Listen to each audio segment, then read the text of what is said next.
ونصلی علی رسولہ الکریم اما بعد قاسمی میڈیا سروس کے تمام معزز ناظرین کرام، سامعین کرام، آپ حضرات کے ہم خدمت میں سلام پیش کرتے ہیں۔ السلام علیکم ورحمۃ اللہ وبرکاتہ۔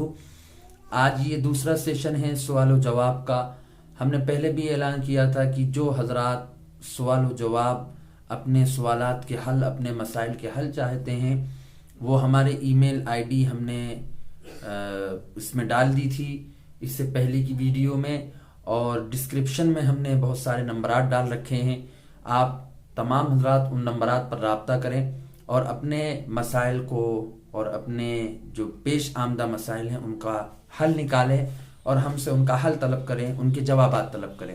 ہمارے سامنے کچھ مسائل آئے تھے، کچھ سوالات آئے تھے جن کے جوابات ہم آج آپ کے سامنے نقل کر دے رہے ہیں۔ محمد اویس مغل صاحب جعفر آباد امریلی گجرات کے رہنے والے ہیں۔ انہوں نے سوال یہ کیا ہے، کیا اسکوائڈ فش کھانا جائز ہے یا ناجائز ہے؟ اسکوائڈ فش ایک دیکھا ہوگا آپ حضرات نے، بہت سارے لوگوں نے ویڈیو دیکھا ہوگا کہ وہ پانی میں رہتا ہے اور اس کے پیچھے کا جو حصہ رہتا ہے نا، وہ بڑا پھیلا ہوا رہتا ہے، چمڑا جو ہے اس کا اس طرح رہتا ہے اور آگے کا منہ جو ہے وہ مچھلی کی قسم کا رہتا ہے، مچھلی کی طرح کچھ دکھتا ہے، حالانکہ وہ مچھلی نہیں ہے۔ تو کیا اس کا کھانا جائز ہے کہ ناجائز ہے؟ تو اویس بھائی، آپ اگر میری آواز کو سن رہے ہیں اور آپ اس ویڈیو کو دیکھ رہے ہیں تو سماعت فرمائیں کہ اسکوائڈ فش کا کھانا جائز نہیں ہے، کیونکہ وہ مچھلی کی قسم میں سے نہیں ہے۔ مچھلی جو ہوتی ہے اور مچھلی کی جو قسمیں ہوتی، ان قسم میں اس کا شمار نہیں ہوتا ہے، اس لیے اسکوائڈ فش کا کھانا جائز نہیں ہے۔ دوسرا سوال ہے ہمارے پاس، ہمارے ماسٹر محمد یعقوب صاحب میمن الحرا پبلک اسکول اندور والے، انہوں نے یہ پوچھا ہے کہ مشروم کھانا کیسا ہے؟ مشروم ایک قسم کا پیڑ ہوتا ہے جو عموماً بارش کے موسم میں نکلتا ہے، سفید کلر کا ہوتا ہے، اور بعض لوگ اس کو اپنے اپنے علاقے میں الگ الگ نام تھے، کچھ لوگ اس کو کتے کے پیشاب سے بھی تعبیر کرتے ہیں، وغیرہ وغیرہ اس طرح کی تعبیرات کرتے ہیں۔ کیا اس کا کھانا جائز ہے کہ ناجائز ہے؟ تو اس کا جواب یہ ہے کہ مشروم کا کھانا بالکل جائز ہے۔ مشروم ایک قسم کی سبزی ہوتی ہے اور دوسرے دیشوں میں جیسے انگلینڈ وغیرہ ہے، وہاں باقاعدہ اس کی کھیتی کی جاتی ہے، اس لیے اگر وہ سبزی ہے تو اس کا کھانا بالکل جائز اور ناجائز ہے۔ اور زمین سے جو چیز اگتی ہے، الا یہ کہ وہ حرام اور نشہ آور نہ ہو، وہ ساری چیزیں جائز ہوتی ہیں۔ اس لیے مشروم جو ہے، جس کو ہم اپنے اپنے علاقے میں جو بھی جانتے ہیں، اس کا کھانا جائز ہے۔ اور احادیث مبارکہ میں باقاعدہ بخاری وغیرہ کی روایت میں اس کے فضائل بھی وارد ہوئے ہیں کہ اس کے اندر آنکھوں کی شفا بھی ہے، اس لیے اس کے کھانے میں کوئی حرج نہیں ہے۔ پھر ہمارے ایک مولانا مسعود صاحب ہیں اورنگ آباد کے، انہوں نے سوال کیا کہ السلام علیکم ورحمۃ اللہ وبرکاتہ، امید ہے کہ مفتی عمیر قاسمی صاحب بخیر ہوں گے۔ ایک سوال ہے کہ ایک لڑکی کی شادی ہوئی اور اس نے شوہر کے پاس چند راتیں گزاری، اس کے بعد وہ لڑکی میکے آ گئی، 2-3 ماہ کے بعد طلاق ہو گئی۔ اب لڑکی دوسری شادی کرنا چاہتی ہے تو اس کے لیے عدت کے متعلق کیا حکم ہے، کتنے دن انتظار کرنا ہوگا؟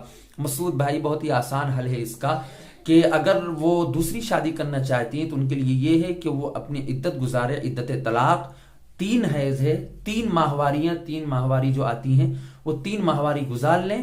وہ گزارنے کے بعد ان کی عدت مکمل ہو جائے گی، اور عدت مکمل ہونے کے بعد وہ دوسرا نکاح کر سکتی ہیں، اس میں کوئی حرج نہیں ہے۔ پھر ہمارے ایک مفتی صاحب آسام کے فرید صاحب، انہوں نے کہا ہے کہ کیا نئی چپل پہن کر نماز پڑھنا سنت ہے؟ کہ کوئی شخص نئی چپل خریدے اور اس کو پہنے تو پہلے اس کے لیے نماز پڑھے اس کو، کیا یہ کوئی ایسا طریقہ ہے حدیث کے اندر؟ تو مفتی صاحب، آپ کے لیے عرض یہ ہے کہ یہ صرف ایک بدعت ہے، ایسا کوئی طریقہ حدیث کے اندر اور دین کے اندر، شریعت کے اندر کہیں بھی ایسا کوئی طریقہ نہیں ہے۔ یہ صرف لوگوں نے اپنی طرف سے ایک گڑھ رکھا ہے، ایجاد کر رکھا ہے، اس کا کوئی ثبوت وغیرہ نہیں ملتا ہے۔ ہمارے ایک دوست ہیں اشفاق بھائی پنٹو نیا پورا اندور کے، انہوں نے پوچھا ہے کہ بند کرائے پر مکان اور دکان لینا کیسا ہے؟ بند کرائے کی تفصیل یہ ہوتی ہے کہ ایک آدمی مثال کے طور پر ایک مکان لیا اور اس نے آپ کو 5 لاکھ رقم دیا اور یہ کہا کہ یہ 5 لاکھ روپئے آپ رکھیے اور میں آپ کا مکان لیتا ہوں، میں اس میں رہوں گا، جس دن آپ مجھے 5 لاکھ روپے واپس دے دیں گے میں آپ کا یہ مکان واپس دے دوں گا. یا چاہے دکان کا معاملہ ہو چاہے مکان کا معاملہ ہو. یا ایک طریقہ یہ ہوتا ہے کچھ معمولی سی رقم، جو دکان اور مکان کی مثال کے طور پر 5,000 روپے اس کا کرایہ ہے، تو اس کی معمولی رقم، کم رقم طے کرنا، جو وقتی رقم ہے اس سے کم طے کی جاتی ہے. مثال کے طور پر 1,000 روپے 500 روپے رقم طے کر لینا. اس طرح دکان اور مکان بند کرائے پر لینا کیا یہ جائز اور درست ہے؟ تو اس کے لیے عرض یہ ہے کہ یہ طریقہ اور یہ جو بند کرائے پر مکان لینے کا جو رواج چل پڑا ہے انتہائی برا طریقہ ہے، اور لوگوں نے اس کو رائج کر لیا ہے، اور لوگ اس کو جائز اور جائز سمجھ رہے ہیں اور اس پر عمل کر رہے ہیں. یہ سود ہے، یہ ربا کی ایک قسم میں سے ہے، اور حدیث ہے اور فقہا کا قول ہے کل قرض جر نفعا فهو حرام، کہ جو قرض نفع ہو یا وہ قرض جو شرط کے ساتھ مشروط ہو، ایسا قرض اور ایسا نفع جو ہوتا ہے وہ حرام ہوتا ہے. اس لیے بند کرائے پر مکان لینا، چاہے دکان لینا، چاہے اس پر معمولی سی رقم ہی کیوں نہ متعین کر لیا جائے، اس طرح دکان مکان کرائے پر لینا اور دینا شرعاً جائز نہیں ہے. یہ سود ہی کی ایک قسم ہے، اس سے ہمیں بچنا چاہیے. حدیث میں اللہ کے رسول صلی اللہ علیہ وسلم نے سود لینے دینے اور تمام چیزوں پر لعنت فرمائی ہے. یہ بہت مشہور بات ہے، اس پر مزید وضاحت کی ضرورت نہیں ہے. یہ ایک بات ہو گئی. ہمارے پاس ایک 2-4 سوال اور آئے ہوئے ہیں جو بغیر اس کے کچھ بغیر نام کے آئے ہوئے ہیں، لوگوں نے پوچھے ہیں. ان میں سے ایک سوال یہ ہے کہ کیا عورت یہ بیعت ہو سکتی کہ نہیں، کسی پیر سے بیعت کر سکتی ہے کہ نہیں؟ تو یقیناً اس میں کوئی حرج نہیں ہے. حضور صلی اللہ علیہ وسلم کی احادیث ہیں اور قرآن کریم کی آیات ہیں، اس پر شاہد ہے. یا ایھا النبی اذا جاءک المؤمنات یبایعنک علی الا یشرکن باللہ شیئا ولا یسرقن ولا یزنین ولا یقتلن الی آخری آیت ہے. اور احادیث کے اندر بھی صحابیات سے منقول ہے کہ صحابیات اللہ کے رسول صلی اللہ علیہ وسلم کے دربار میں آتی تھیں اور آپ کے ہاتھ پر آپ سے بیعت ہوتی تھی. اور بیعت ہونے کا طریقہ یہ تھا کہ چادر وغیرہ کا کنارہ وغیرہ پکڑ لیتی تھی اور ادھر سے حضور صلی اللہ علیہ وسلم پکڑ رکھتے تھے. اس طرح بیعت کا طریقہ تھا. آج کے دور میں بھی اگر اس طرح کوئی بیعت کرتا ہے تو بالکل جائز ہے اور اس طرح کی بیعت کرنے میں کوئی حرج نہیں ہے. دوسری بات یہ ہے کہ کیا عورت کا بیعت ہونے کے لیے اپنے شوہر سے اجازت لینا ضروری ہے؟ تو اس کا جواب یہ ہے کہ شوہر سے اجازت لینا ضروری نہیں ہے. شوہر سے اجازت لینا ضروری نہیں ہے، لیکن بہتر ہے. کیوں؟ اس لیے کہ عورت کم عقل ہوتی ہے. بعض مرتبہ ایسے پیر اور ایسے شیوخ کے پاس جا کر بیٹھ جاتی ہے جو بدعات اور رسومات کے پابند ہوتے ہیں اور نہ جانے کہاں کہاں عورت کو لے جا کر کس عقائد کے اندر مبتلا کر دیتے ہیں. اس لیے بہتر یہ ہے کہ وہ رائے اور مشورہ کرے، اپنے شوہر کے سامنے بات رکھے اور تحقیق کرے کہ اس سے بیعت کرنا میرے لیے درست ہے کہ نہیں. تو اجازت ضروری تو نہیں ہے، لیکن بہتر یہ ہے کہ مشورہ کر لے اور بہتر یہ ہے کہ اس سے پوچھ لے تاکہ رہنمائی صحیح ہو جائے.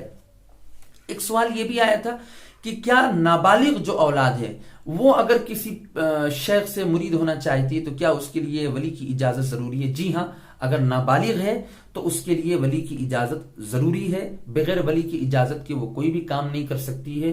ہاں اگر بالغ ہے تو اس کے لیے پھر اجازت ضروری نہیں، لیکن بہتر یہاں پر بھی ہے کہ وہ اپنے جو ماں ہیں باپ ہیں ان سے اجازت لے اور وہ جو راستہ بتائیں، کیونکہ وہ اس سے بڑے ہیں، ہر حال میں ماں باپ ہیں. اور شوہر جو کہ عورت سے بڑا ہوتا، عورت کا جو ہوتا ہے وہ ایک حاکم ہوتا ہے، اور عورت جو ہے اس کے مقابلے میں کم عقل رکھتی ہے، اس لیے وہ جو رہنمائی کرے گا اس کی بات الگ ہوگی. ایک سوال یہ بھی آیا تھا کہ اگر ہم جیسے مثال کے طور پر عورتیں ہیں وہ اپنے پیر صاحب سے کچھ مسئلہ پوچھنا چاہتی ہیں، کچھ مسائل وہ ہوتے ہیں جو بہت اندرونی عورتوں کے مسائل ہوتے ہیں، کیا ان مسائل کو پوچھنے کے لیے، اور وہ اپنے نام کا اظہار نہیں کرنا چاہتی ہے، تو کیا اس طرح کے مسائل پوچھنا ہے تو کیا طریقہ اختیار کرنا چاہیے؟ اس کے لیے بہت سارے طریقے ہیں. ایک طریقہ یہ ہے کہ فرضی نام لکھ لے، جیسے کہ آج کل دارالفتاء وغیرہ میں جاتا ہے کہ زید نے ایسا کیا اور اس پر لکھ دے کہ فاطمہ نے ایسا کیا، کسی کا نام کچھ اور ہے تو وہ فرضی نام لکھ لے. یا ایک یہ کہہ لے کہ میری سہیلی نے ایسا کیا، یا یہ لکھ دے کہ ایک عورت نے ایسا کیا، ایک بہن نے ایسا کیا، ایک بہن کا یہ سوال ہے. تو اس طرح کے جو طریقے ہیں ان طریقوں سے سوالات کر سکتی ہے. اپنے اندرونی سوال جو وہ اپنے شوہر کے سامنے کسی دوسرے مرد کے سامنے بھی ظاہر نہیں کرنا چاہتی اور نہ یہ ظاہر کرنا چاہتی کہ میرا نام سامنے آئے، تو وہ فرضی ناموں سے اس طرح کے سوالات حل کروا سکتی ہے اور پوچھ بھی سکتی ہے. اور یہ طریقہ فقہائے کرام اور محدثین اعظام سے چلا ہوا آ رہا ہے، اور سوال وغیرہ کرنے میں ویسے بھی شرمانا نہیں چاہیے، اور جو باتیں ہوں اس کو شریعت سے اس کا حل نکلوا لینا چاہیے. اگر عورت چونکہ حیادار ہوتی ہے اور عورت کے اندر حیا کوٹ کوٹ کے بھرا رہتا ہے، اور جو بے حیا عورتیں ان کی بات نہیں کرتے، جو باحیا ہیں، ظاہر سی بات ہے کہ مرید تو وہی ہوگی جس کے اندر کچھ شرم و حیا ہے، تو اس کے لیے ضروری ہے کہ وہ یہ طریقے اختیار کر سکتی ہے بغیر نام کے یا فرضی نام کے، یا ایک بہن یہ کہتی ہے، یا ایک مرد اور ایک عورت کے درمیان یہ مسئلہ ہے. اس طرح کے طریقے اختیار کر کے اپنے مسائل کو حل کر سکتی ہیں.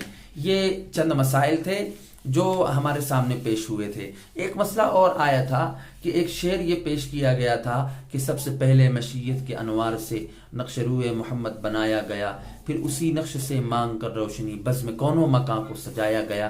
یہ شعر حضرت نانوتوی حجت الاسلام بانی دارالعلوم دیوبند حضرت مولانا قاسم نانوتوی نور اللہ مرقدہ کا ہے کہ اس شعر سے آپ صلی اللہ علیہ وسلم کی بشریت کی نفی ہوتی ہے. یہ سوال آیا تھا ہمارے پاس، نامعلوم کے نام سے آیا تھا، لیکن اس سلسلے میں عرض یہ ہے، پہلی بات تو یہ تحقیق ہونا چاہیے کہ یہ شعر حضرت نانوتوی رحمۃ اللہ علیہ کا ہے کہ نہیں، کیونکہ ہم نے قصائد قاسمی جو حضرت نانوتوی رحمۃ اللہ علیہ کے اشعار کا کتابچہ ہے اس کو ہم نے کھنگال ڈالا، اس میں ہمیں یہ شعر کہیں نہیں ملا.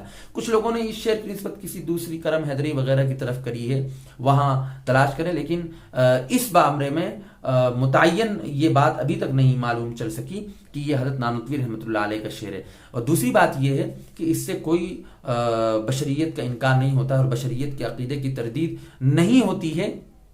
اس کی وجہ یہ ہے کہ ہم اہل السنہ والجماعہ احناف دیوبند حضور صلی اللہ علیہ وسلم کو بشر ہونے کے ساتھ ساتھ نور بھی مانتے ہیں، کیونکہ آپ کی روح جو ہے وہ نور سے بنائی گئی ہے.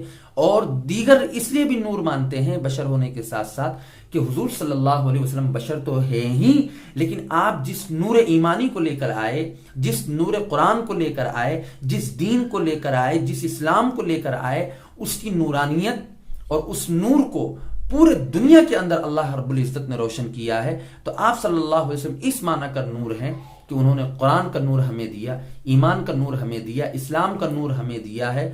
آپ جیسا نبی ہمیں نبی کے امتی ہونے کا شرف ہمیں حاصل ہوا. یہ سب ہے نورانیت کی چیزیں.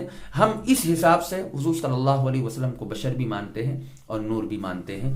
یہ چند سوالات تھے جن کے جوابات ہم نے آپ کے سامنے نقل کر دیے. ہم پھر عرض کر دینا چاہتے ہیں جو حضرات ہم سے سوال کرنا چاہتے ہیں، ہمارے قاسمی میڈیا سروس کے جو ای میل آئی ڈی ہے qasmimeediaservice@gmail.com، اس پر آپ اپنے سوالات کو روانہ کر سکتے ہیں. اور مزید ڈسکرپشن میں جو نمبر ڈالے گئے ہیں ان پر بھی آپ ہم سے سوالات پوچھ سکتے ہیں اور اپنے جوابات اور اپنے مسائل کا حل کروا سکتے ہیں. والسلام علیکم ورحمۃ اللہ وبرکاتہ.